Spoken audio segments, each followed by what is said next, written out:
Moi je me suis demandé comment ça allait se passer. J'étais très impressionnée, je pense autant qu'eux finalement. Le principal challenge dans la journée, c'était faire appel à leur créativité sans trop les guider.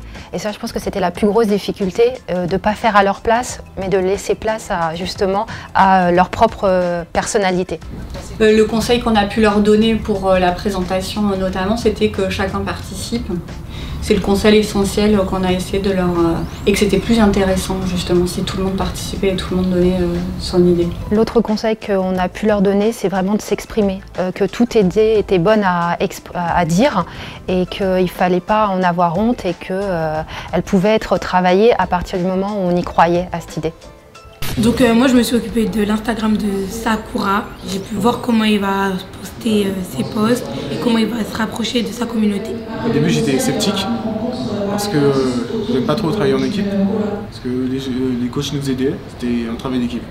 Personnellement j'ai pas fait beaucoup de choses parce que j'avais pas du tout d'idée.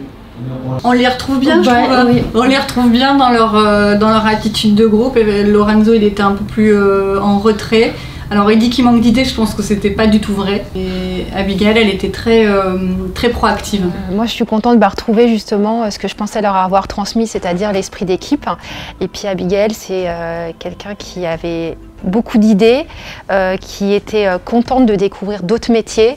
Et en fait, je crois que ça lui a ouvert certains horizons qu'elle ne connaissait pas. Et ça, c'est une belle chose dans la journée. Puis ils avaient l'air contents et c'est le principal. Je pense qu'ils nous ont donné et puis on leur a donné.